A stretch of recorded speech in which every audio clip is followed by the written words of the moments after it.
안녕하세요. 지난 시간에 이어서 이번 시간에도 계속 총수요 함수의 모양에 대해서 살펴보도록 하겠습니다.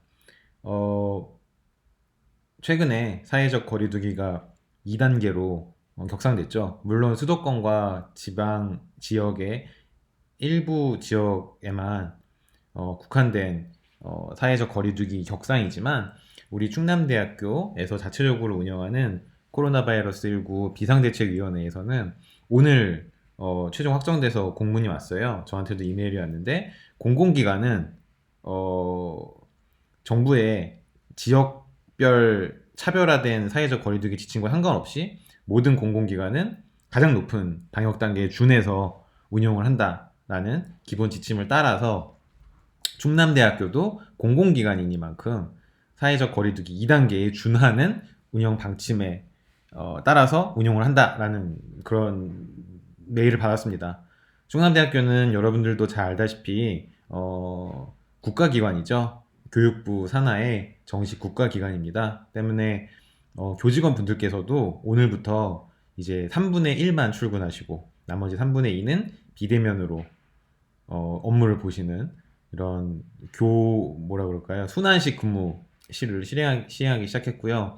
거의 대부분의 대학원 강의가 사실 대면 강의로 많이 전환이 되어 있는데 이 대학원 강의들도 아마 단과대별로 판단을 좀 달리 하실 수 있지만은 최소한 인문사회 계열 대학원들은 대부분 다시 비대면 강의로 전환이 될 것 같습니다. 그래서 저도 여기에 준해서 학기 말까지 비대면으로 이 강의를 운영하는 것은 아마도 거의 확정된 것 같고요. 지금까지 해오시던 대로 비대면 강의 수업 계속 들으시면 되고 기말고사도 일단 대면 강의가 원칙이니만큼 대면으로 준비를 하긴 하겠습니다만은 제가 저기 판단해서 대면으로 시험을 치르는 것이 무리다라고 판단되면은 온라인으로 시험을 대체할 수 있는 방법에 대해서 생각을 해보겠습니다. 근데 많은 교수님들께서 이제 애로사항을 말씀하시기를 학교 본부에서 대면으로 기말고사를 치르는 것을 원칙으로 하다 보니 많은 교수님들이 그 원칙에 따를 수밖에 없고 그래서 지난 학기 어떤 문제가 발생했냐 하면 일단 기본적으로 대부분의 강의가 대면으로 진행이 되다 보니까 일부 교수님들께서는 비대면으로 기말 시험을 치르고 싶어 하실 수도 있잖아요. 학생들이 그걸 원하니까. 그런데 학생들이 스케줄을 맞추기가 굉장히 힘들었대요. 대면으로 스케줄이 빡빡하게 기말고사 스케줄이 정해지다 보니까 그 사이에 자 우리는 비대면으로 할 거야 라고 해도 학생들이 다시 그러면은 집으로 가서 컴퓨터 켜고 시험을 치를 수 있는 환경을 갖추기까지 오며 가며 시간이 소요돼서 중간에 이제 소위 말하는 공강 시간을 이용해서 비대면 시험을 치를 수 없기 때문에 이런 현상들이 발생을 한 거죠. 예를 들어서 아침 9시랑 오후 12시에 대면으로 시험이 치러져요. 근데 오전 10시 반에 비대면으로 시험을 치른다. 그럼 이 학생들은 어디 조용한 데 가서 빈 강의실 가서 이 시험을 치러야 되는 겁니다. 근데 그게 현실적으로 힘들고 또 그 효과성도 굉장히 떨어지죠. 대부분의 시험이 대면 시험으로 치러지기 때문에 그런 문제가 있어서 최근에 제가 속해 있는 경상대학에서는 그 문제를 공식적으로 문제 제기를 하기로 했어요. 학과장님들이 이제 결의를 해서 그래서 학교 본부에 그러한 방침을 철회해달라. 학생들 중에 물론 대면 시험으로 치르는 것을 더 선호하는 분들이 많이 계셔서 학교 본부에서는 그렇게 할 수밖에 없다라는 아주 원론적인 답변만을 계속 내놓고 있을 뿐이지만은 글쎄요, 제 생각에는 시험 평가의 공정성이 과연 어, 우리 사회의 집단적인 건강 유지, 방역 수준 유지보다 과연 더 중요한 가치인지 잘 모르겠습니다. 학생분들께서도 한번 잘 생각해 보시면 좋겠어요.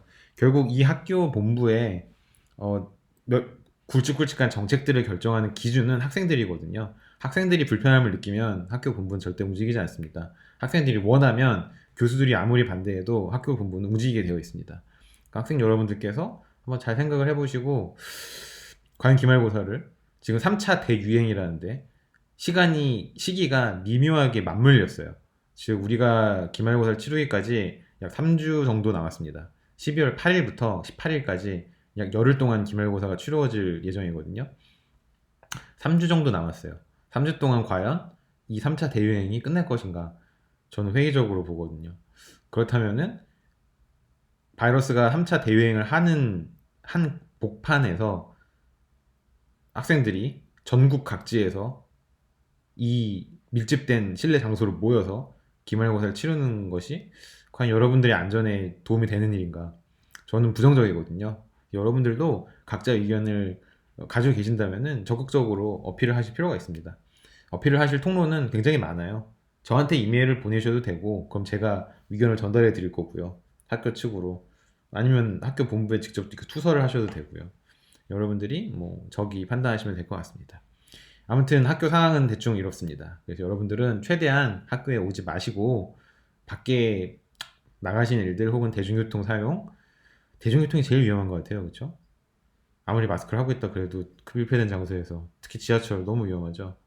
우리 대전은 그나마 낫지만은 서울 지하철은 정말 심각한 것 같아요. 혹은 다른 사람들과의 식사할 때 마스크를 벗어야 되니까 스타벅스도 웬만하면 가지 마시고요. 좁은 장소에서 타인과 마주 보면서 식사하시는 일 최대한 피하시기 바랍니다. 그게 제 생각에는 제일 위험한 것 같아요. 저는 어쩔 수 없이 제 아내와 마주 보면서 식사를 할 수밖에 없습니다. 운명 공동체인 거죠. 자, 총수요 함수에 대해서 공부를 하고 있는데 우리는 지금까지 공부한 내용을 간략하게 요약을 해보면 총수요 함수의 기본적인 골격 혹은 시조세 정도라고 할 수 있는 케인즈의 지출함수에 대해서 공부했습니다. 즉 케인즈의 지출함수에 의하면 케인즈는 한 나라의 지출은 가계소비, 기업투자, 정부 지출 이 세 가지로 구성될 수 있는데 왜냐하면 우리는 해외 부문은 지금 생각하지 않고 있잖아요. 폐쇄경제 상태에서 이야기하는 겁니다. 이때 가계소비는 총소득에 대한 증가함수다. 이게 첫 번째 케인즈의 주장이었고요. 둘째, 기업 투자는 실질 이자율에 대한 감소함수다. 이거에 대해서도 대부분 경제학자들이 동의하는 바입니다.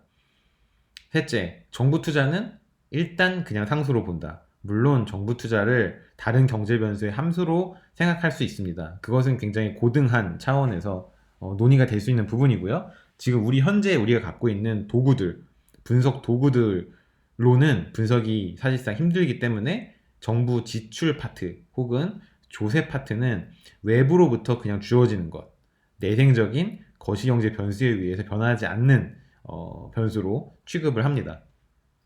그렇다면 한 나라의 총 지출은 가계 소비 함수와 기업 투자 함수 그리고 외부로부터 주어진 정부 지출 이 세 개의 항목의 합으로 정의가 될 수 있을 것이고 케인즈의 지출 함수에 의하면 이렇게 결정된 한 나라의 총 지출은 반드시 한 나라의 총 생산을 유도하는 하나의 기제로서 작용을 해서 총 생산은 총 지출에 반드시 100% 맞출 수밖에 없다. 즉 이 나라에는 총 수요와 총 생산이 어긋나는 불균형점은 존재하지 않는다라는 것이 케인즈의 지출함수에 대한 이야기였습니다.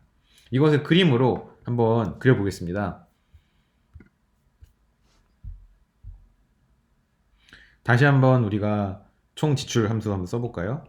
총 지출 함수는 우리가 반드시 써야 되는 어떤 필수적인 소비 플러스 가처분 소득에서 죄송합니다.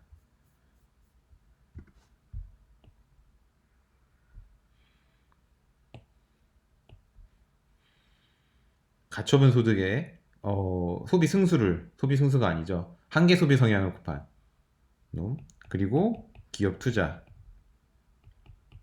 그리고 정부 지출 이렇게 정의가 됩니다. 요 놈은 총 지출이에요. 혹은 총 수요라고 할 수 있죠.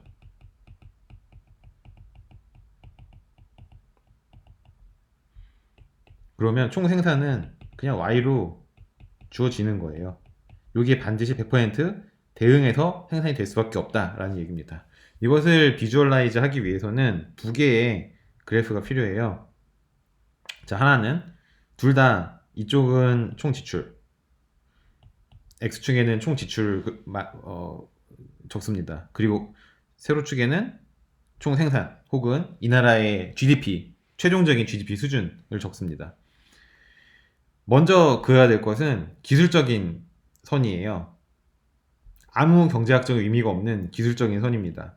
이것을 45도 각도를 가지는 하나의 직선을 긋습니다. 이것은 왜 필요하냐 그러면은 한마디로 투영, 프로젝션을 하기 위해서예요. 여기에 만약에 3이라는 숫자를 가로축에 적으면 45도라는 이 선을 따라서 세로축에도 그대로 3이 적히겠죠?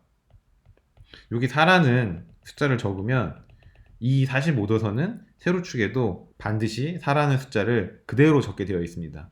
여러분들 만화경 아시죠? 이렇게 잠수경 이렇게 보면은 이렇게 윗부분에 이렇게 보이는 거 그거라고 생각하시면 돼요.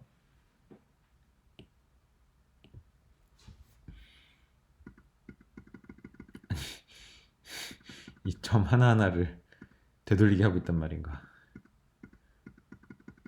오기로 해봅시다.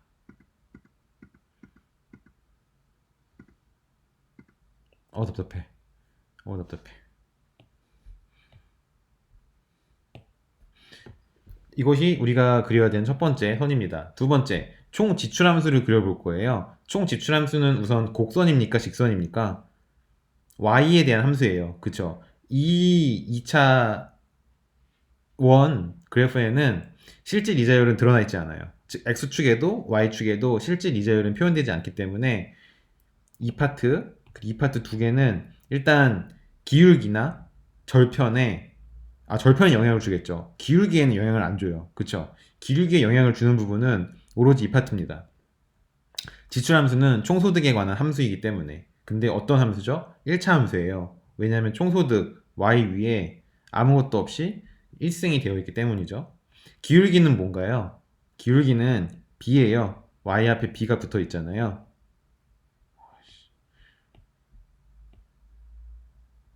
야, 네. b는 1보다 큽니까? 작습니까? 우리가 모두가 알고 있다시피 어,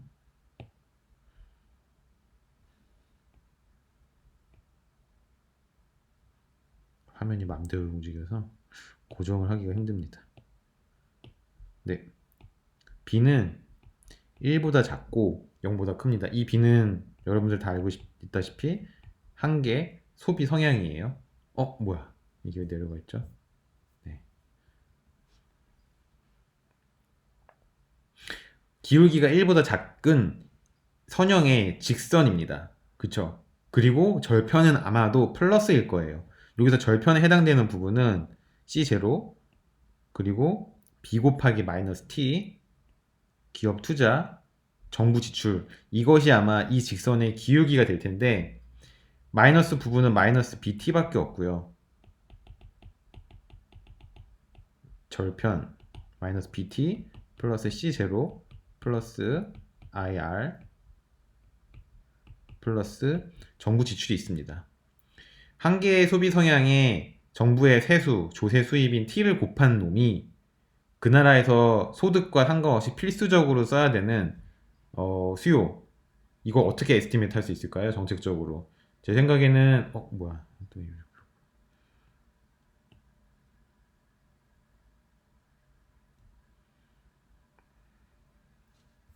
제 생각에는 아마 최저임금으로 우리가 사회적으로 환원을 할 수 있을 것 같아요. 얘를 어떻게 측정할 것인가의 문제? 뭐 완전히 3000포인트 얘기겠지만은 사회적으로 합의된 이 C0에 대한 내용은 사실 존재하지 않습니다. 총소득과 상관없이 어떻게 C0를 측정할 수 있을 것인가? 사실 이것을 에스티메이트 하는 게 측정하는 게 쉽지가 않지만 제 생각으로는 최저임금이 하나의 뭐라 그럴까요? 대체 변수 같은 개념으로 사용될 수 있을 것 같아요. 최저임금은 제가 지난 학기 수업 시간에도 학생분들께 여러 번 말씀을 드린 개념이지만 이것은 경제학적으로 뭔가 도출될 수 있는 성질의 것은 아닙니다. 제 생각엔 그래요. 그래서 지난 몇 년 동안 최저임금의 상승률을 보면 평균임금의 상승률을 훨씬 상회하는 것을 알 수 있고요. 당연히 물가 상승률보다도 높은 수준으로 빨리 상승을 합니다.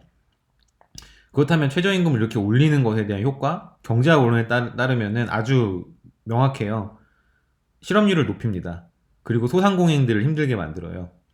제 와이프의 부모님, 즉 저에게는 장인 장모님이 되겠죠? 그분들이 지금 창원에서 코인 노래방을 하세요. 코인 노래방을 하시는데 원래는 아르바이트생을 몇 명 쓰셨어요. 그리고 이제 아르바이트생 쓸 동안 뭐 여기저기 여가 활동도 하실 수도 있고 그랬죠. 근데 최근 몇 년 동안 최저임금이 큰 폭으로 상승하면서 도저히 수지가 안 맞는 거예요. 그 전처럼 파트타이머들을 사용할 경우. 때문에 파트타이머들을 전원 해고하시고 본인들이 돌아가면서 교대로 코인 노래방을 운영을 하고 계십니다. 즉 정말로 돈이 간절히 필요한, 아주 조금의 소량의 돈이라도 간절히 필요한 파트타임 하는 학생들은 일자리가 점점점 줄어드는 효과, 그리고 파트타이머들을 아주 소수 고용해서라도 운영이 겨우 가능한 수준이었던 소상공인들은 소위 말하는 이제 셧다운 프라이스를 셧다운 포인트 혹은 뭐 비슷한 수준의 어떤 한계 상황까지 몰리게 된 거죠. 그렇다면은 경제적으로는 이게 절대 올바른 정책이라고 할 수가 없는데 왜 최저임금 제도를 많은 사람들이 여전히 지지하느냐? 이것은 사회적인 일종의 합의문이라고 보는 편이 맞습니다. 즉 사회적으로 이 정도 수준의 금액은 한국에서 태어난 성인이 최소한으로 누려야 되는 삶의 질을 담보하는 최저 수준의 수입이다 라는 어떤 사회적인 합의문인 거예요. 그래서 이 최저임금을 산출할 때에는 기재부나 뭐 노동연구원이나 이런 데에서 수리적으로 계산해서 내놓는 답이 아니에요.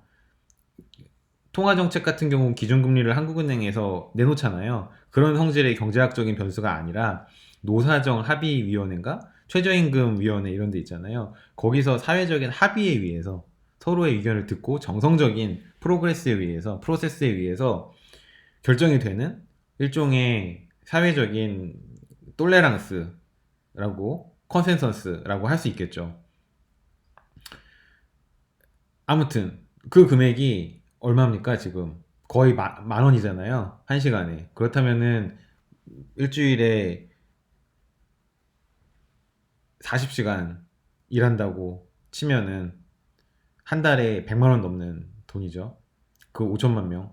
물론 일하는 성인 그 경제 활동 인구만 따지면 훨씬 줄어들겠습니다만은 그 총액, 그리고 기업 투자, GDP의 15에서 25%를 차지하는 기업 투자, 그리고 비슷한 규모를 차지하는 정부 지출, 이 세 개 합한 것보다 한계 소비 성향의 조세 수입을 더한 이 마이너스 파트가 더 클 거라고 예상하는 것은 논리적으로 합당하지가 않겠죠.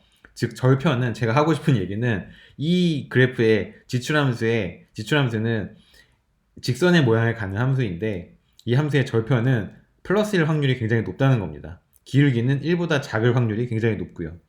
물론 기울기가 1보다 클 수도 있고 이 절편이 마이너스로 내려갈 수도 있지만 그거는 우리가 사는 일반적인 사회적인 환경을 생각해 보면은 그렇게 상식적으로 맞는 얘기는 아니라는 거예요. 그러니까 대충 이런 모양으로 그려지겠죠. 이것은 지출함수 2를 나타냅니다. 그러면 그 나라의 GDP는 어떻게 결정이 되냐? 지출함수 2가 45도선과 만나는 선이 있잖아요. 이게 지금 현재 총 지출 혹은 총 수요 수준이에요. 이것과 똑같은 것, 이것도 그대로 2가 찍히겠죠. 똑같은 놈이 바로 그 나라의 총 생산 혹은 GDP가 된다는 겁니다.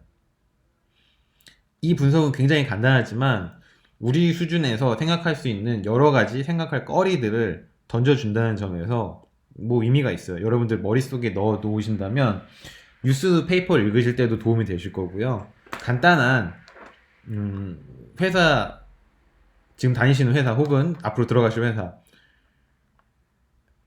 보고서 쓰실 때도 뭐 활용이 될 수 있을까요? 잘 모르겠습니다. 예를 들면 이런 거죠.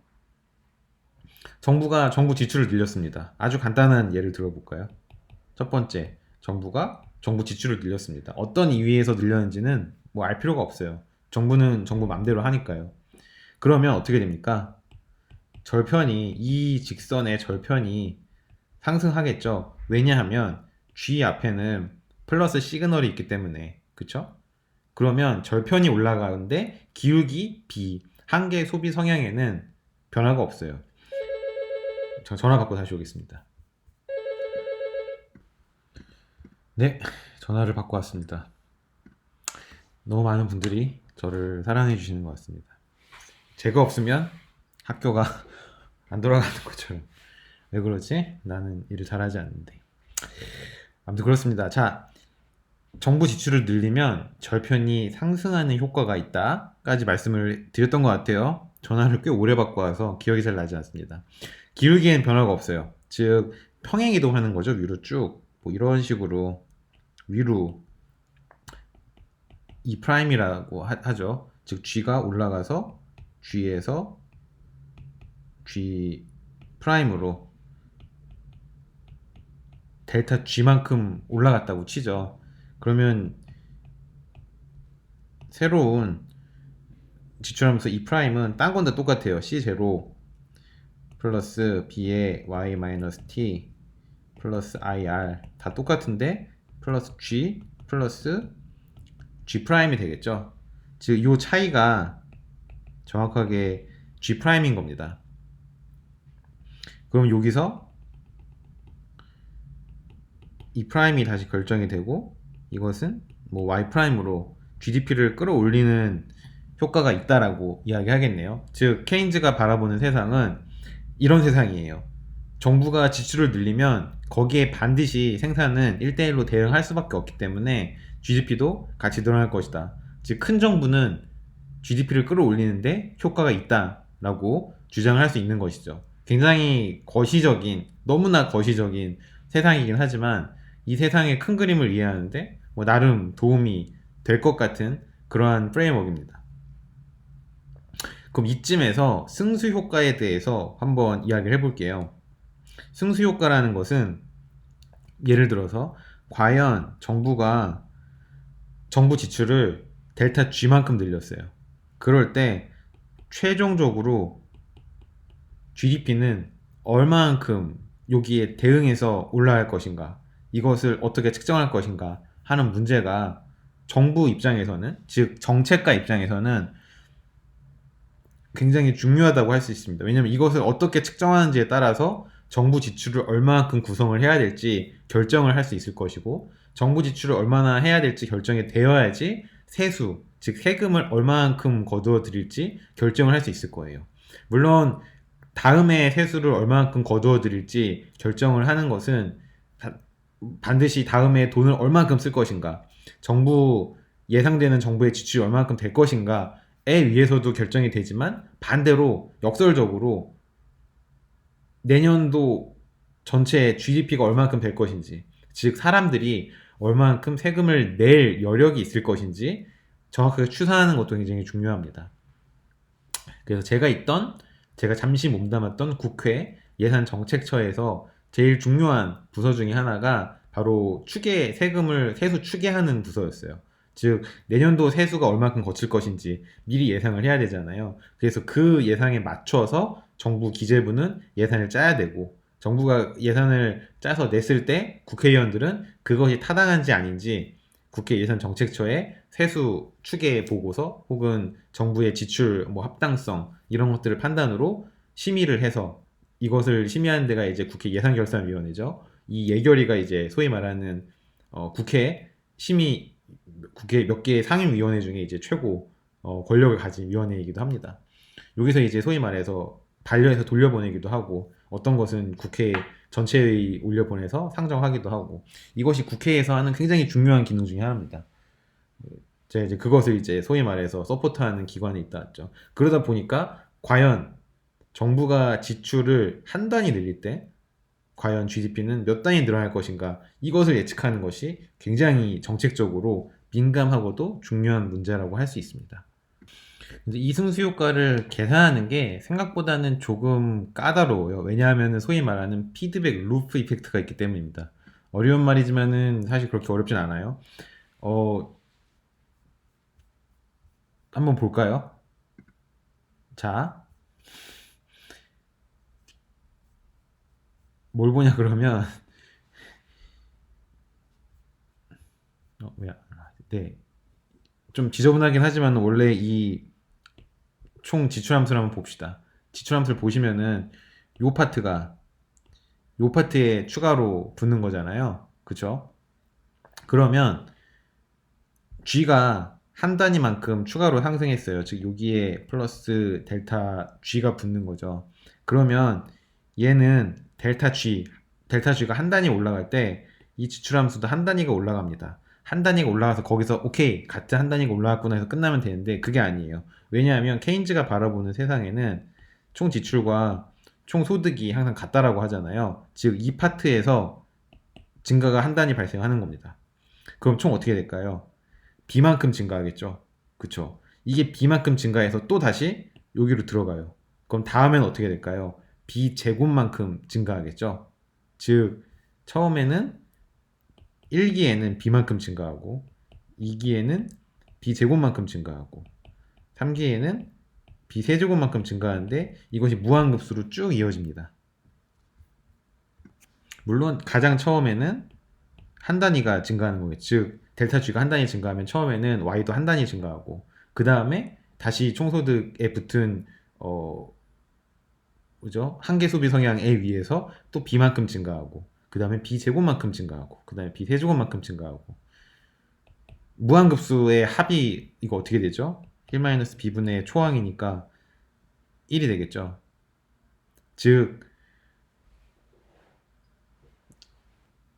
정부의 지출이 한 단위 증가하면은 그거는 첫 기에는 똑같이 한 단위만큼 증가하는 승수 효과를 가지지만은 그것이 다시 총소득으로 들어가서 한계 소비 성향과 맞물려서 B만큼 증가하고 B 제곱만큼 증가하고 이게 무한히 이어지는 거예요. 물론 B는 1보다 작기 때문에 이것이 무한대로 가면 갈수록 아마 0으로 수렴할 겁니다. 그래서 우리는 무한급수의 합을 적용할 수가 있는 거죠. 이것을 다시 적으면은 총소득은 얼마만큼 증가하냐 그러면은 1-B분의 1만큼 증가해요. 언제? 정부 지출이 한 단위 증가할 때. 그래서 이것을 정부 지출 승수라고 합니다. 굳이 영어로 다시 쓰면은 fiscal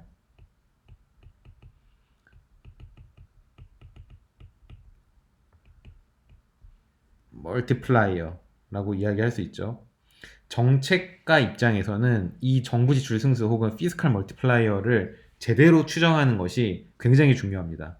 근데 굳이 정부가 정부 지출을 한 단위 지출했을 때 한 단위 추가적으로 지출했을 때 총소득이 얼마간 증가하는지 우리가 스스로 에스티메이트 해보자 라고 하기보다는 보통 어떻게 하겠어요? 똑똑한 공무원이라면은 한계 소비 성향 B를 구하면 한계 저축 성향 NPS도 구해지고 이 정부 지출 승수도 자동적으로 구해집니다. 경제학적인 논리에 의해서. 즉 앞서서 말씀드린 한계 소비 성향이 왜 정책적으로 이렇게 많이 중요하냐 바로 여기까지 이어지는 거예요. 정부 입장에서는 정부 지출을 하는 목적이 이미 정해져 있습니다. GDP를 끌어올리기 위해서 혹은 경기를 부양시키기 위해서 하는 거죠.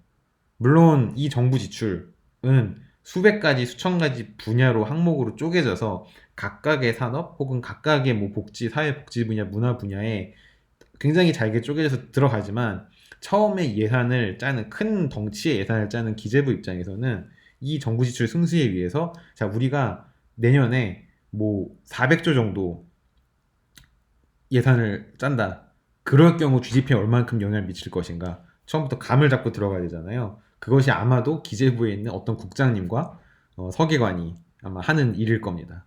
그때 바로 이 정부 지출 승수 혹은 한계 소비 성향이 굉장히 중요하게 이들의 결정에 영향을 미칠 수 있는 것이고요. 이것을 제대로 추정했는지 안 했는지 혹은 정확하게 추정된 정부 지출 승수 피스칼 멀티플라이어에 의해서 과연 정부 지출이 총소득 혹은 총생산에 미치는 영향력을 제대로 측정을 했는지가 이제 국회에서 소위 말하는 논쟁 사안이 되는 거죠. 수준 높은 국회라면 아마 이거에 대해서 논쟁을 할 겁니다. 수준 낮은 국회라면은 이런 거 얘기도 가기 전에 서로 뭐 역사를 잡고 사태질하고 싸우겠죠.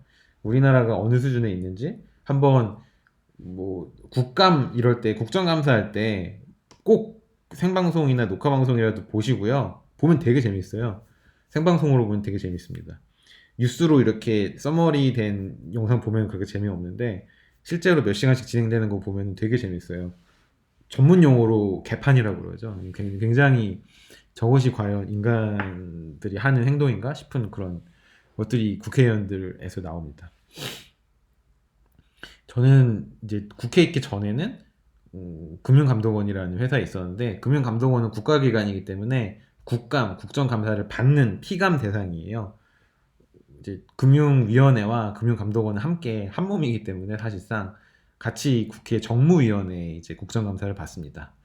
정무위원회에 소속되어 있던, 정무위원회도 좀 약간 잘 나가는 상임위거든요. 그래서 거기는 이제 소위 말하는 스타 정치인들이 많이 들어가 있는데, 혹은 힘이 있는 정치인들이 많이 들어가 있는데, 그 중에 안철수 지금 현재 국민의당인가요? 대표가 정무위 처음에 초선으로 서울 노원구 되시고 정무위 들어오셨어요.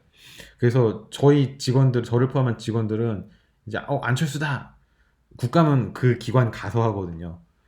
안철수다 하고 이제 사인은 못 받고 멀리서 이제 구경하고 그랬던 기억이 납니다. 근데 국정감사를 직접 피감 당해보신 분들께서는 아시겠지만, 중계방송 화면에 잡힐 때 국회의원이, 그때만 국회의원들은 그 자리에 앉아 있어요. 그때 막 열을 내죠. 이래도 되는 겁니까? 국민의 세금이, 혈세가 새고 있습니다. 똑바로 하세요. 막 이런 식으로. 근데 그 발언 끝나고 다른 국회의원으로 카메라가 넘어가는 순간 자리에서 일어나서 뒤에 있는 휴게실에 가서 잡니다. 뭐 이제 자는 휴게실을 만들어 드렸던 게 이제 저의 업무 중에 하나였고요.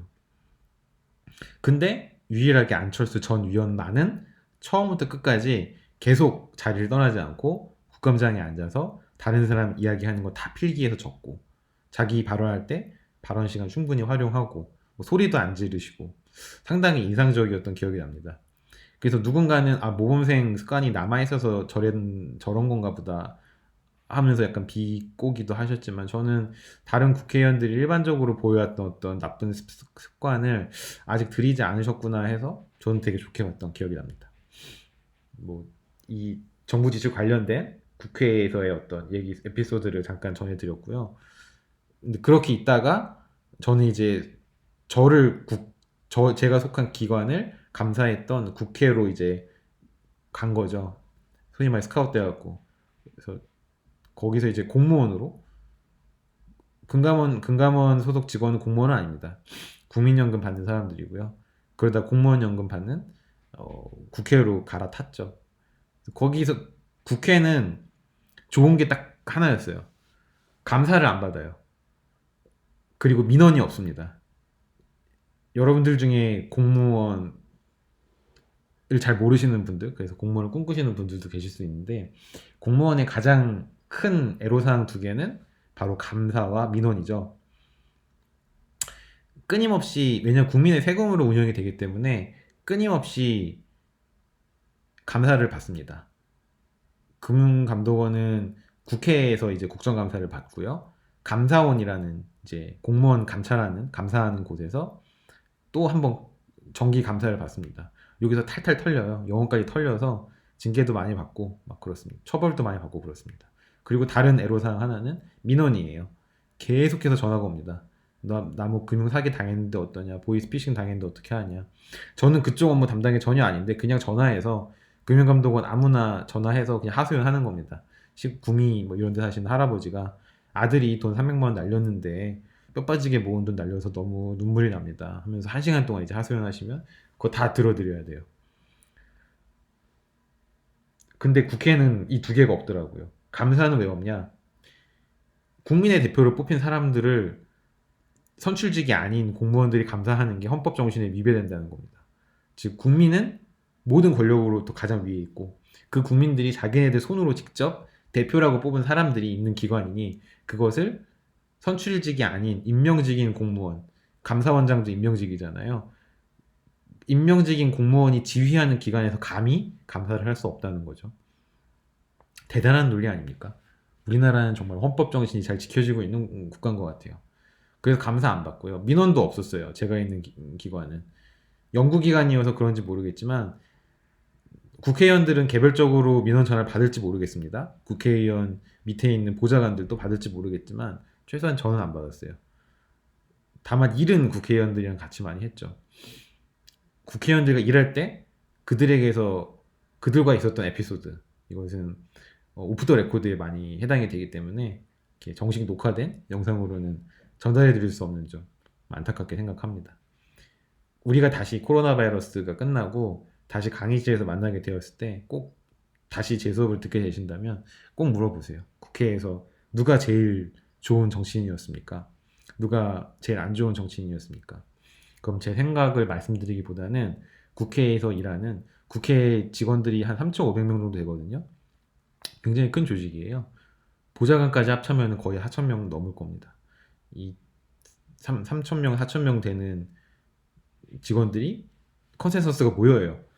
이번 국회는 누가 에이스다. 이번 국회는 누가 쓰레기다. 이런 의견들이 모입니다. 왜냐하면은 국회 내부에 식당이 총 7개 있거든요. 근데 7개가 다 이어져 있어요. 여러분들 모르시는 사실 중에 하나일 텐데 국회는 밖에서 보실 때는 떨어져 있는 건물들입니다. 캠퍼스처럼 구성이 되어 있거든요. 근데 그 밑에 지하 통로로 다 이어져 있어요. 방공 벙커가 있거든요. 그래서 직원들은 보통 위로 안 다니고 아래 지하 터널로 다닙니다. 그러면은 제가 있는 건물에서 어떤 국회의원이 있는 건물까지 지하로 한 번에 이렇게 갈 수 있는 거죠. 물론 에스코 그 뭐죠? 무빙워크라 그러나요? 그런 것도 당연히 다 있고요. 그러다 보니까 위견들이 하나로 모아지죠. 서로 위견 교환 많이 하거든요. 뭐 국회 사무처에서 일하는 직원이랑도 같은 식당에서 밥 먹고 보좌관들이랑도 같은 식당에서 밥 먹고 그러다 보면은 야 저기 저 앉아있는 저 국회의원 어때? 막 이런 식으로 얘기들이 계속 나옵니다. 궁금하시죠? 누구신지. 코로나 바이러스가 빨리 없어지기를 기도하십시오. 자, 승수에 대해서도 이야기했어요. 그럼 승수 효과는 뭐냐 그러면은 정부 지출이 다 얘기했습니다. 정부가 지출을 한 단위만큼 늘렸을 때 과연 총소득은 몇 단위만큼 올라갈 것인가 봤더니 1보다 커요. 그쵸? 왜냐하면 B가 1보다 작다고 우리 얘기했잖아요. 한계 소비 성향은 1보다 작다라고 이야기했기 때문에 정부 지출에 따른 승수 효과는 1보다 큽니다. 정부가 세금을 억지로 국민들한테 거두어서 그것을 정부 지출의 형태로 다시 국민들한테 돌려주는 명분이 바로 여기에 있습니다. 소비 효과는 1보다 작아요. 즉 총소득이 한 단위만큼 올라가도 소비는 한 단위보다는 적어요. GDP를 올리는 효과가 그만큼 적다는 거예요. 하지만 세금 형태로 거두어 들여서 그것을 굉장히 현명하게 정부 지출의 형태로 잘 사용을 했을 경우 분배 효과가 상당히 크다는 거죠. 큰 정부를 지지하는 입장에서는 이것이 즉 정부 지출에 대한 승수 효과가 상당히 크다라고 주장을 하고 작은 정부를 주장하는 쪽에서는 이 정부 지출의 승수 효과 자체가 그렇게 크지 않다라고 주장을 하시는 겁니다. 즉, 이 피스칼 멀티플라이어를 어떻게 에스티메이트하고 어떻게 과학적으로 정밀하게 에스티메이트 하냐에 따라서 어떻게 보면은 정치적인 입장이 갈릴 수도 있는 거예요. G뿐만이 아니라 뭐 T, 세금, 조세에 의한 승수효과도 계산을 할 수 있겠죠. 조세에 의한 승수효과는 어떻게 계산이 됩니까? 마이너스가 붙을 거예요. 마이너스가 붙고 이 무한급수의 초항이 1부터 시작되는 것이 아니라 아마도 뭐부터 시작이 됩니까? 마이너스 B부터 시작이 될 거예요. 그쵸? 한번 같이 계산을 해볼까요? 세금만 한번 더 해봅시다. 우리가 또 궁금해하는 게 하나 이거죠. 과연 세금을 한 단위 늘렸을 때 그것이 총 소득에 미치는 혹은 GDP에 미치는 부정적인 효과는 얼마만큼의 크기일까요? 그것도 굉장히 궁금하잖아요. 1기에는 지출 함수에 의하면 어떻게 됩니까? 지출 함수 이 t인 거예요. 이 t를 한 단위 높인 거예요. 그러면은 마이너스 b만큼 총 지출 혹은 총 수요는 감소하겠죠. 1기에 마이너스 b만큼 감소합니다. 2기에는 얼마큼 감소할까요? 마이너스 b제곱만큼 감소할 거예요. 3기에는 마이너스 b제곱의 3승만큼 감소할 겁니다. 즉 초항이 b이고 무한급수가 역시 b인 함수니까 무한급수니까 요거는 1-b분의 마이너스 b가 되겠네요. 전 무한급수 잘 모릅니다. 근데 이 부분만 외운 거예요. 즉 y는 세금을 한 단위 늘릴 경우 1-b분의 마이너스 b만큼 최종적으로 총소득에 부정적인 효과가 미치는 거죠. 여기서부터 이제 소위 말하는 경제학자들 간의 논쟁이 발생할 수 있습니다. 즉 정부 지출에 의한 승수 효과. 전화 또 받고 올게요. 네, 또 전화를 받고 왔습니다. 아, 참 이거 수업 하나 녹화하기가 이렇게 힘드네요. 제가 줌으로 수업을 하지 않는 이유 이제 대충 아시겠죠? 줌으로 수업을 하면은 수업이 진행이 안 될 것 같아서. 제 수업이 과연 줌으로 하는 동안 전화를 저거 선을 뽑아버려야 되나? 그러면 휴대폰으로 아마 전화하실 거고. 아무튼 그래요. 제가 왜 이렇게 학교에서 인기가 있어졌는지 잘 모르겠습니다. 여러분 군대 다녀오신 분들은 아마 아시죠? 오와 열을 잘 서라는 말이 있습니다. 군대에서 절대 눈에 띄면 안 돼요. 눈에 띄면 잡혀갑니다. 바로 뭐 할 사람 10명 하면은 야 앞에서부터 10명 나와 이렇게 보통 하거든요. 근데 앞에서부터 하니까 사람들이 다 뒤로 가죠. 자 뒤에서부터 10명 나와 보통 이럽니다. 오른쪽에 서 있으면은 야 오른쪽에서 10명 나와 뭐 이런 식으로. 그러니까 가운데 어떻게 잘 서야 돼. 그렇다고 한가운데 여기서는 안 돼요. 어떻게 눈에 안 띄는데 덩치 큰 사람 뒤에 막 이런 식으로. 군대에서 배워야 되는 스킬이 이제 그거예요. 근데 군대도 사회의 축소판이잖아요. 사회도 똑같습니다. 제가 지금 직장이 세 번째 직장인데 대학원까지 포함해서 총 4개의 조직을 거치면서 깨달은 불변의 진리가 하나 있습니다. 세상은, 그리고 어떤 조직은 20%의 일하는 사람과 80%의 노는 사람들로 구성이 됩니다. 조직의 수준에 상관없어요. 서울대 가셔도 똑같고, 뭐 우리나라에서 제일 똑똑한 사람들이 가는 데가 어딥니까? 검찰 예를 들어볼까요? 검찰을 가시면, 제가 검사 친구 한 명 있는데 얘기 들으면 똑같아요. 80%는 놀아요. 인터넷 쇼핑하고요, 모바일 게임하고요, 뭐 검사든 그 밑에 있는 뭐 사무관이 똑같습니다. 20%만 미친 듯이 일하는 거예요. 그들이 그 조직을 매겨 살립니다. 전체적인 성과는 그 20% 나오죠. 물론 승진도 그 20%가 훨씬 빨리 해요. 나머지 80%는 뭐 승진 좀 덜해도, 뭐 성과가 좀 덜 받아도 안 잘리면 돼. 먹고 살면 돼. 퇴근하고 뭐 할까? 이런 거 생각하는 게 80%입니다. 어느 조직이든 똑같아요. 어느 조직이든. 하위 30%는 어느 조직이든, 서울대든 충남대든 진짜 안 좋은 대학이든, 하위 30%는 항상 사회에서 낙오예요. 놀랍게도 서울대나 연대나 비슷합니다. 하위 30%는 공부 안 합니다. 그 사람들은 아마 취직 거의 못하거나 자신들에게 주어진 기대치에 못 미치는 곳에 취직을 할 거예요. 백수도 많이 나오고요. 조직도 똑같아요. 하위 30%는 낙오합니다. 아예 살아남지 못할 정도로 경쟁에서 뒤처져 버려요. 조직의 수준에 상관없이. 이 일반적인 트렌드는 제가 경험한 모든 조직에서 똑같이 경험했던 거고, 저와 이야기를 나눈 거의 모든 사람들이 비슷하게 이야기를 하고 있는 것 같아요. 이 말씀을 왜 드리냐 그러면, 상위 20%에 들어가실지 안 들어가실지를 결정하시는 것은 여러분들의 의지에 달려있다라는 말씀을 드리고 싶은 겁니다. 즉 여러분들이 사회 활동하시는 분들 계시고 안 하시는 학생도 있는데, 결정을 하셔야 돼요. 과연 내가 이 조직에서 상위 20%로 살아남을 것인가, 그래서 인정받으면서 쭉쭉쭉 나갈 것인가. 좋죠. 좋은데 반대급부가 있어요. 일을 무지하게 하셔야 됩니다. 희생이 많이 따라요. 왜냐하면 우리 사회는 일을 잘하고 일을 많이 한다고 해서 그에 대한 보상, 컴펜세이션이 잘 가는 나라가 아니거든요. 결과적인 평등, 기계적인 평등이 강요되는 사회입니다. 아직 자본주의가 제대로 정착이 안 돼서 그런 걸 수도 있는 것 같아요. 학교를 예로 말씀드리면, 강의 잘하고 연구 잘하고 뭐 행정 업무 뛰어나게 잘 처리하는 교수가 아무것도 안 하는 교수에 비해서 연봉 한 5배는 많이 받아야 된다고 생각하거든요. 아무것도 안 하는 교수 자를 필요는 없습니다. 그 교수도 언젠가는 프로덕션을 낼 수 있으니까 테뉴어 받으면, 즉 종신 교수직 받으면 5년 놀든 말든 내버려 두면 돼요. 그 와중에 뭔가 뛰어난 걸 낼 수도 있잖아요. 천재 같은 사람일 수도 있잖아요. 그 가능성을 열어두고 자를 필요는 없지만, 그렇다고 연봉을 많이 줄 필요도 없어요. 한 달에 한 200만 원, 300만 원 주고서 놀라고 하는 거죠. 대신 정말 열심히 일하고 강의하고 연구하고 학과장 업무도 열심히 뛰고 학교 일에도 능동적으로 참여하는 교수는 그에 대한 리워드를 해줘야죠. 1,000만 원, 2,000만 원 줘야 되는 겁니다. 제가 지금 그러고 있어서 이런 말씀 드리는 거라고 생각하시면 이제 오해고요. 저는 뭐 행복하게 학교생활 잘하고 있습니다. 자, 아무튼 이제 조세승수에 대해서까지도 우리는 얘기를 해봤어요. 즉 이것을 조세승수 혹은 뭐 영어로 하면 텍스 멀티플라이어가 되나요?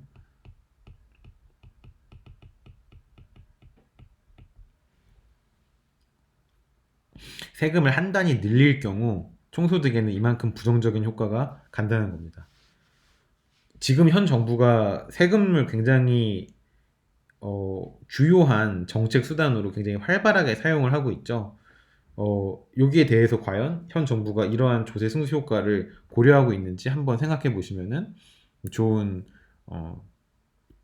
뭐랄까요, 사례 연구가 될 수 있을 것 같습니다. 그러면 이제 우리는 준비 운동 웜업은 다 끝났습니다. 이러한 케인즈의 지출 함수를 기반으로 해서 이제야 비로소 IS 곡선이라는 놈에 대해서 한번 생각을 해보죠. IS 곡선을 굳이 정의를 내리자면은 실물 부분에서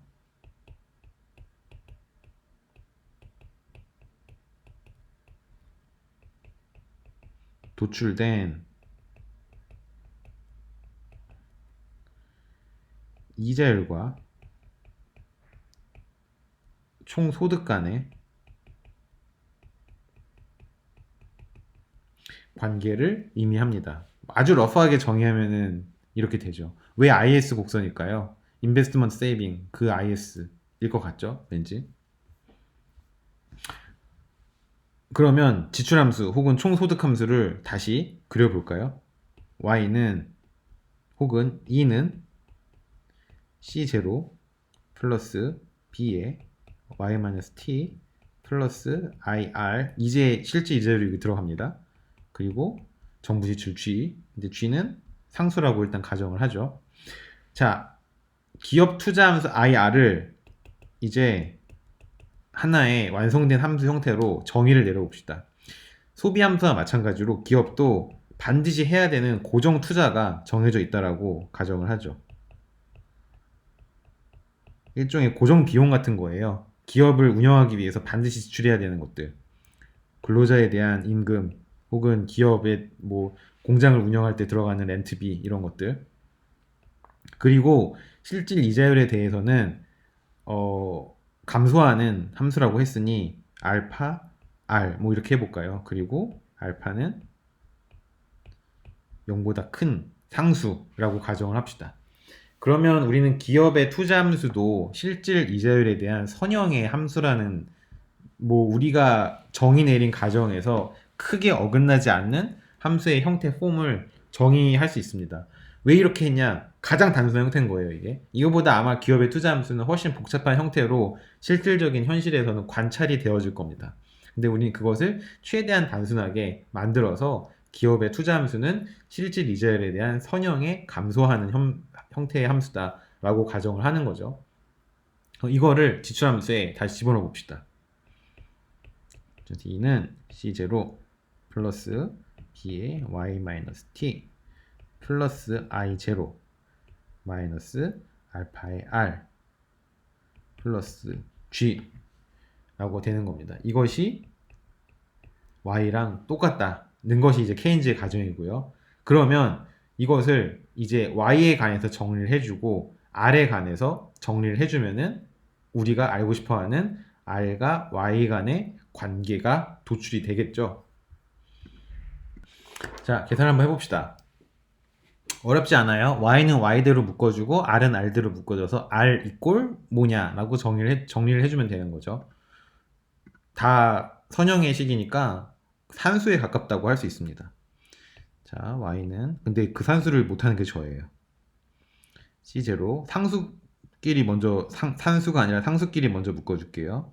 플러스 I0 플러스 G 상수를 표현하기 위해서 G 바 이렇게 해주고 그 다음에 가로 안에 있는 걸 풀어주면은 마이너스 bt 이렇게 될 거예요. 그리고 플러스 by 요즘 쇼미더머니 보십니까?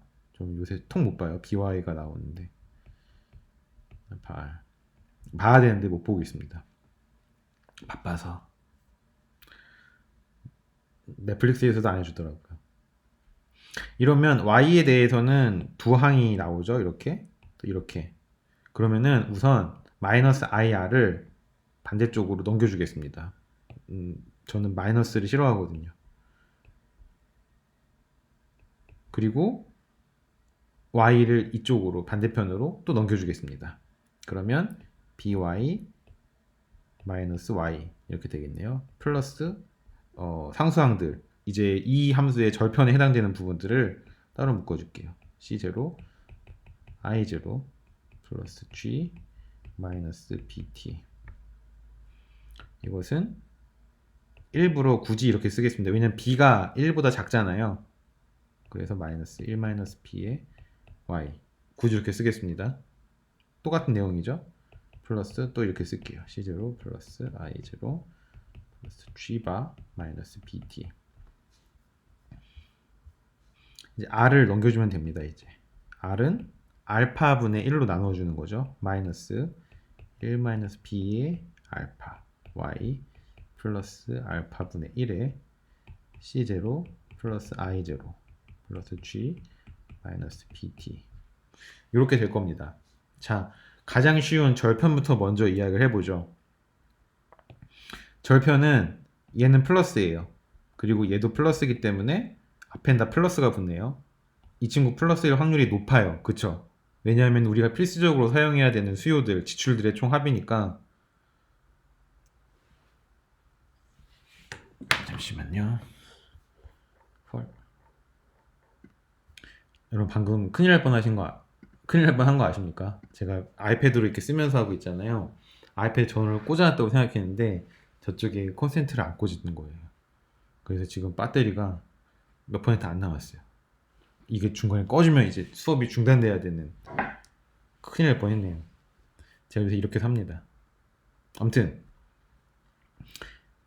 수업을 계속 하겠습니다. 제가 딴소리 너무 많이 하죠. 요새 정신이 없어서 수업의 퀄리티를 담보해드리지 못해서 죄송합니다. I0 플러스일 확률이 높아요. 왜냐하면은 인건비 계속 나가야 되고 기업 렌트비 계속 나가야 되고 기업 가동하려면 전기세 계속 내야 되니까 최소한 투자해야 되는 금액도 플러스일 확률이 높아요. 고정된 정부 지출 플러스일 확률이 높습니다. 정부 지출을 마이너스로 운영하는 국가는 전 세계에 거의 존재하지 않으니까요. 한계 소비 손양 B의 조세 수입 T를 곱한 놈 이건 마이너스일 확률이 굉장히 높습니다. 앞에 마이너스가 붙어있기 때문에. 그리고 조세 수입을 마이너스로 운용하는 정부는 거의 없죠. 문제는 이 세 개를 다 합친 놈이 아까도 말씀드렸듯이 한계 소비 성향에 조세 수입을 곱한 놈보다는 거의 대부분 항상 클 확률이 굉장히 높다는 거죠. 아주 극단적인 경기 침체 상황이 아닌 이상 정상적인 경제에서는 이것이 항상 플러스일 확률이 높습니다. 그 말은 무슨 말이냐 그러면은 절편은 플러스일 확률이 높다는 거예요. 그쵸? 그러면 기울기는 어떨까요? 일단 y 앞에 아무것도 승수가 없기 때문에 이것은 1차 함수입니다. 직선의 형태로 존재하게 될 텐데 알파는 0보다 크고요. 베타도 0보다 커요. 하지만 1보다 작아요. 다른 말로 하면은 1-베타는 0보다 크죠. 즉 분모와 분자 두 개 다 0보다 큽니다. 앞에 마이너스가 붙어있기 때문에 기울기는 음수일 확률이 거의 100%입니다. 즉 기울기는 음의 값을 가지고 절편은 양의 값을 가지는 직선이 바로 우리가 찾고자 하는 IS 곡선입니다. 한번 그려볼까요? 세로축에 실질 이자율을 적고 가로축에 y를 적으면은 아마도 우리가 찾고자 하는 실물 부문에서의 실질 이자율과 실질 이자율과 총소득 간의 관계는 기울기가 음이고 절편이 플러스인 이런 모양이 될 겁니다. 그렇다면은 IS 곡선이 어떨 때 위로 움직이고 어쩔 때 아래로 움직이는지 같이 살펴볼 필요가 있겠죠. 우리가 갖고 있는 또 다른 정책 툴은 케인즈의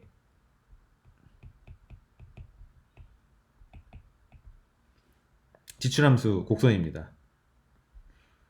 얘는 똑같아요. C0 플러스 B Y 마이너스 T 플러스 IR 플러스 G. 그쵸? 어떤 변수가 변할 때 과연 IS 곡선을 어느 방향으로 움직이게 하는가. 이것이 우리가 출발해야 되는 출발점이고 분석의 출발점이고, 나중에 IS 곡선과 LM 곡선을 합쳐서 총수요 곡선을 도출하고 총수요 곡선과 총 곡선을 합쳐서 경제 균형을 도출할 때 이 경제 균형이 어디로 움직이는지 분석하기 위한 출발점이 바로 여기서부터 시작이 되어야 한다는 그런 말이죠. 먼저 이 곡선에 대해서 분석하기 위해서 곡선의 기울기와 절편을 따로따로 일단 놓고 봅시다. 먼저 가장 중요한 거는 실질 이자율과 총소득 혹은 총생산 간의 음의 관계가 성립하는 게 과연 맞냐는 거예요. 실물 부분에서요. 먼저 이자율이 상승한다고 가정을 해보죠. 이자율이 상승하면 지출, 폐쇄경제에서의 지출 항목 3개 중에 어디에 영향을 미칩니까? 가계소비 아니에요. 정부 지출 아닙니다. 기업 투자에 영향을 미쳐요. 기업 투자가 감소합니다. 우리는 음이라는 이 두 기업 투자와 실질 이자율 간에 음의 상관관계가 있다는 것을 가정하고 있으니까요. 그러면 오른쪽에 있는, 여러분들 보시는 오른쪽에 있는 지출함수에서 어느 항목이 감소해요? 이 항목이 감소하겠죠. 이 항목의 감소는 무엇을 의미합니까? 케인즈의 지출함수 2의 절편값이 감소함을 의미해요. 즉 이런 식으로 기업 투자가 감소한 만큼 케인즈의 지출함수는 줄어듭니다. 다른 말로 하면은 여기에 대응하는 총소득 Y는 감소하는 거예요. 즉 총소득 Y는 감소합니다. 이제 이런 식으로 분석을 하시면 됩니다. 다른 말로 하면은 R과 Y 간에는 반비례 관계가 있구나. 그래서 IS 곡선은 우하향하는구나. 우리가 수학적으로 확인했던 이 기울기, 기계적으로 확인했던 이 기울기가 경제학적으로도 make sense 하는구나 라고 이해하시면 됩니다. 그럼 두 번째, 이 곡선의 기울기는 마이너스 알파분의 1 마이너스 b예요. b는 무엇을 의미하죠? 한계 소비 성향을 의미합니다. 알파는 무엇을 의미하죠? 기업 함수에서 기업의 총투자가 실질 이자율에 반응하는 정도를 나타내니까 기업 투자의 실질 이자율에 대한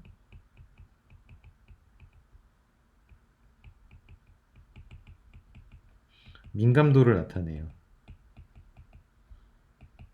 즉 알파가 증가하면 증가할수록 기울기는 어떻게 됩니까? 완만해지겠죠. 그리고 베타가 어떻게 되면 될수록 기울기는 다시 완만해지죠. 베타가 아닙니까? B가 증가하면 증가할수록 역시 기울기는 완만해집니다. 여러분 경제학 원론 시간에 배우셨다시피 곡선의 기울기가 완만해진다는 것은 이 변수의, 즉 여기서는 총소득이네요. 총소득의 가격에 대한, 여기서 가격은 실질 이자율이네요. 가격에 대한 탄력성이 어떻게 된다는 겁니까?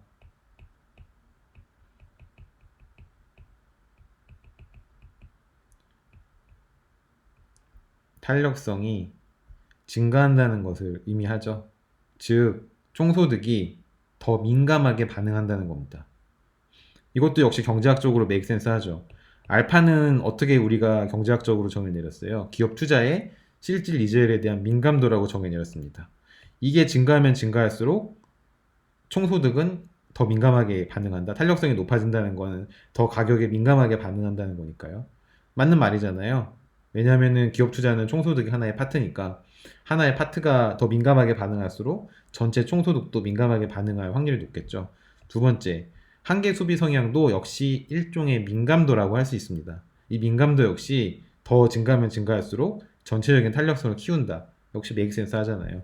즉, 우린 기울기에서 이러한 어떤 하나의 경제적인 거시 경제에서의 특징을 찾아낼 수가 있고요. 세 번째, 이 절편에 대해서도 우리는 얘기를 할 수가 있어요. 절편에는 뭐가 들어있죠? 기본적으로 지출해야 되는 소비, 기본적으로 지출해야 되는 기업 투자, 그리고 뭐가 있습니까?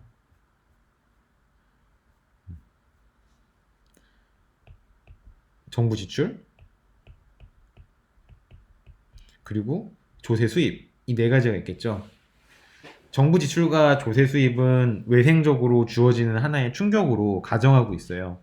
때문에 얼만큼 정부가 지출을 할 것인지, 얼만큼 정부가 돈을 거두어 들일 것인지 우리는 내생적으로 결정할 수는 없지만 이것이 정부에 의해서 어떻게 결정이 되었을 때, 즉 이 두 변수가 변화할 때 전체적인 총소득에 어떤 영향을 미칠 것인지 우리는 찾아낼 수 있습니다. 바로 이 두 그래프를 통해서 말이죠. 하나 예를 들어볼까요? 정부가 지출을 늘리기로 했어요. 지금 코로나 바이러스로 너무 많은 사람들이 힘들어해서 정부가 추경 예산을 추가로 편성을 해서 정부 지출을 확 늘리기로 했습니다. 정부 지출을 늘리기로 하면은 어떻게 되죠? 만약에 정부가 지출을 늘리기로 했다면 우리가 보는 오른쪽, 여러분들이 보는 오른쪽에 케인즈의 지출함수에서 바로 이 파트, 정부 지출 파트 절편이 증가하게 되겠죠? 즉 그래프는 조금 위로 올라가게 될 겁니다. 그래프가 조금 위로 올라가게 되니 Y도, 즉 GDP도 증가하게 되겠죠. 이것을 IS 곡선으로 표현하면 어떻게 표현할 수 있을까요? 같은 실질 이자율 수준에서, 이제 실질 이자율은 우리는 변한다고 가정하지 않잖아요. 같은 실질 이자율 수준에서 모든 것은 똑같을 때, 세터리스 파리부스 할 때 정부 지출만 증가한 거예요. 그러니까 어떤 현상이 발생했습니까? 예전에는 Y1이었는데 오른쪽 그래프에서 Y가 증가한다고 했으니 같은 실질 이자율 수준에서 Y2로 이만큼 증가한 거예요. 이만큼 증가한 원인은 당연히 정부 지출의 증가에 있겠죠. 다른 모든 이자율 수준에서도 아마 비슷할 겁니다. 때문에 아마 이런 식으로 새로운 IS 곡선이 그려질 거예요. 이것은 IS 곡선만 봤을 때도 make sense 합니다. 왜냐면 IS 곡선 상에서는 이것이 이제 우리 IS 곡선 모양인데 곡선의 절편이 알파분의 G 바잖아요. 즉 G 바가 올라가면은 아마 알파분의 G 바도 올라갈 거예요. 왜냐하면 알파는 플러스 값이고 알파분의 1 앞에 플러스가 있으므로 G 바가 델타 G만큼 올라가면은 IS 곡선의 절편은 알파분의 델타 G만큼 올라갈 겁니다. 어쨌든 절편은 올라간다는 건 사실은 똑같으니까 더 높은 수준에서 IS 곡선이 형성이 되겠네요. 여기서 우리가 깨달을 수 있는 것은 만약에 G가 올라가든가 아니면 C0가 올라가든가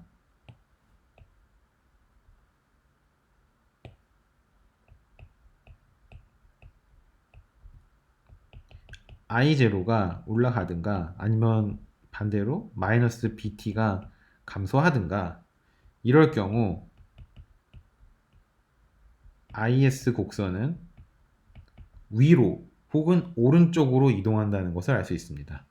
반대로 정부 지출이 감소하든가 C0나 I0가 감소하든가 아니면 세금을 더 많이 거두어 버리든가 즉 이 경제에 부정적인 영향력이 발생을 하면은 IS 곡선은 아래로 내려가든지 왼쪽으로 이동할 거예요. 곡선이 위로 시프트한다는 말은 곡선이 오른쪽으로 시프트한다는 말과 똑같습니다. 경제학에서는 곡선이 아래로 감소한다라는 말은 곡선이 왼쪽으로 이동한다는 말과 똑같아요. 즉 절편의 이동에 의해서 우리는 IS 곡선이 위로 움직이는지 아래로 움직이는지 판단을 할 수 있을 것이고 기울기에 해당되는 한계 소비 성향과 기업 투자의 이자율에 대한 민감도가 변하면 아마도 IS 곡선의 기울기가 변하지 않겠느냐라고 가정을 할 수 있겠죠.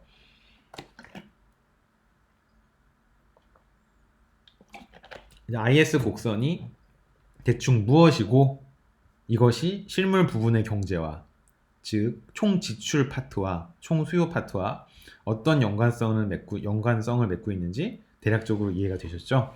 자, 여기까지가 IS 곡선에 대한 이야기고요. 다음 영상에서는 LM 곡선에 대해서 이야기를 하겠습니다. 그리고 IS 곡선과 LM 곡선을 합치면 우리가 비로소 찾고자 하는 AD 곡선, 즉 총수요 곡선을 찾을 수가 있을 거고요. 총수요 곡선을 찾으면 우리가 먼저 찾았던 롱런 AS 커브와 숏런 AS 커브를 합쳐서 이 경제의 장기적인 균형과 단기적인 균형에 대해서 이야기할 수 있을 겁니다. 두근두근 거리시죠, 마음이? 자, 다음 영상에서 계속 뵙도록 하겠습니다. 재미없는 영상 들으시고 보시느라고 수고 많으셨어요. 감사합니다.